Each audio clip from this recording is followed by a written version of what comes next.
Shalom Bapak Ibu, salam jumpa kembali pada hari Kamis 5 Maret 2026.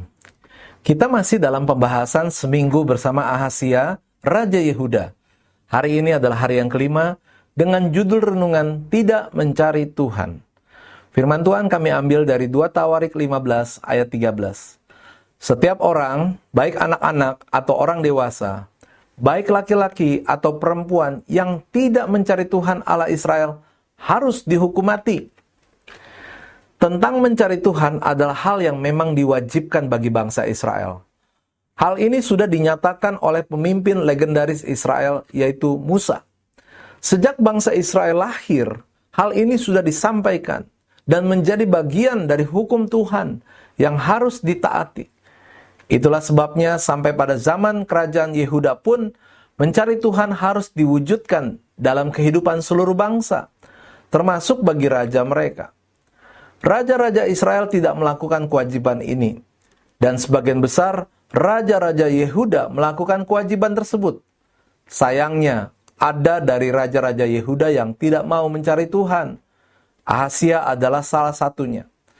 Sepanjang kisah hidupnya, tidak ada catatan bahwa Ahazia pernah mencari Tuhan atau bertobat.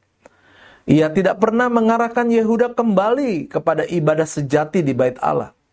Akibatnya masa pemerintahannya singkat, hanya 1 tahun saja.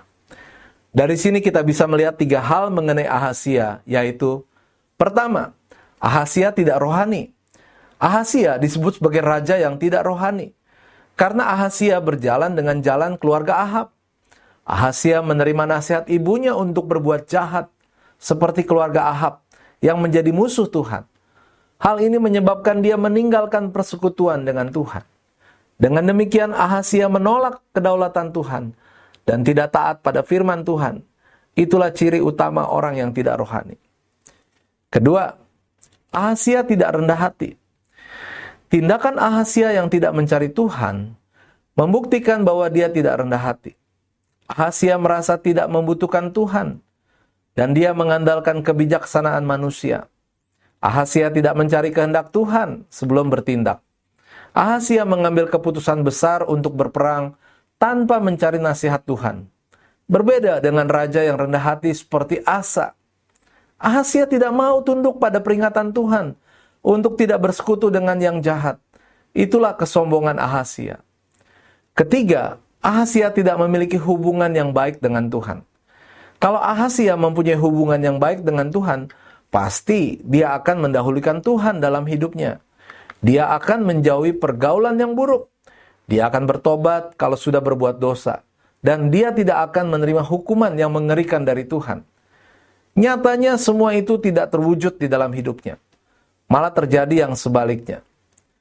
Mencari Tuhan bukan hanya tuntutan bagi bangsa Israel, tetapi juga bagi seluruh umat manusia. Bahkan bagi orang percaya, terutama ketika orang percaya jatuh dalam dosa. Sebelum kita memutuskan sebuah rencana dan mengambil sebuah tindakan, kita harus mencari Tuhan, meminta petunjuk dan hikmat-Nya, supaya kita tidak salah dalam melangkah. Jangan merasa kuat dan mampu, sebab perasaan seperti itulah yang akan menghancurkan diri kita. Tunduk dan andalkan Tuhan.